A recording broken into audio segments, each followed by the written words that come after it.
ভৱনৰ পৰা গ্ৰহণ কৰিছিলোঁ।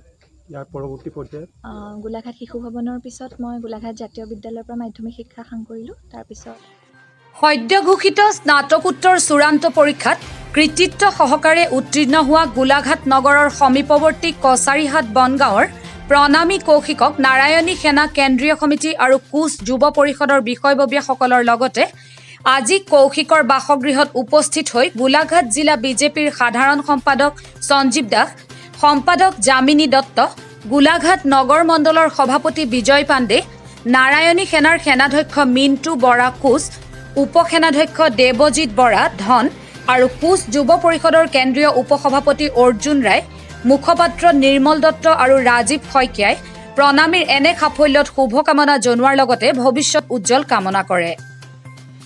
উল্লেখ্য যে প্ৰণামীয়ে তেজপুৰ বিশ্ববিদ্যালয়ৰ পৰা সদ্য ঘোষিত স্নাতকোত্তৰ চূড়ান্ত পৰীক্ষাৰ ফলাফলত ভাষা বিজ্ঞান আৰু ভাষা প্ৰযুক্তি বিভাগৰ পৰা 8.08 CGPA লাভ কৰি প্ৰথম শ্ৰেণীৰ প্ৰথম স্থান দখল কৰি গোলাঘাটলৈ গৌৰৱ কঢ়িয়াই আনিছিল।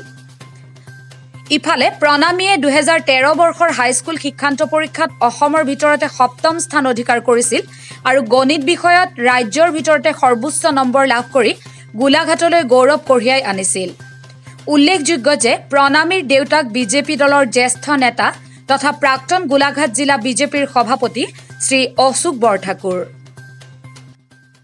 যি নাৰায়ণী সেনাৰ পৰা প্ৰণামী কৌশিকক সম্বৰ্ধনা তেখেতৰ নিজৰ বাল্যতে এইফালে জনোৱা হ'ল আৰু তেওঁ যোনটো মেধা প্ৰতি আমি সন্মান জনাইছোঁ আৰু নাৰায়ণী সেনাৰ পৰা আমি অনাগত দিনবিলাকত আমি তেওঁ উজ্জ্বল ভৱিষ্যত কামনা কৰিছোঁ। এই আশাৰে আমি আজি গোটেই নাৰায়ণী সেনা যুৱ পৰিষদ ছাত্ৰ সন্থা আমি সকলো আহি পেলাই তেখেতক এটা সম্বৰ্ধনা জনাইছোঁ।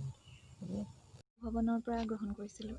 ইয়াৰ পৰৱৰ্তী পৰ্যায়ত গোলাঘাট শিশু ভৱনৰ পিছত মই গোলাঘাট জাতীয় বিদ্যালয়ৰ পৰা মাধ্যমিক শিক্ষা সাং কৰিলোঁ। তাৰপিছত উচ্চতৰ মাধ্যমিক মই গোলাঘাট ৰিলায়েন্স জুনিয়ৰ কলেজৰ পৰা কৰি তাৰ পৰৱৰ্তী শিক্ষা জাতীয় বিদ্যালয়ৰ পৰা আপুনি 7 পজিশ্যন পাবলৈ সক্ষম হৈছিল। হয়, প্ৰথম বোধ হয় জাতীয় বিদ্যালয়। হয়, জাতীয় বিদ্যালয় আপুনিয়ে প্ৰথম হয়। 7 পজিশ্যন। পৰৱৰ্তী পৰ্যায়ত আপুনি কোন কলেজত নাম লগাইছিল?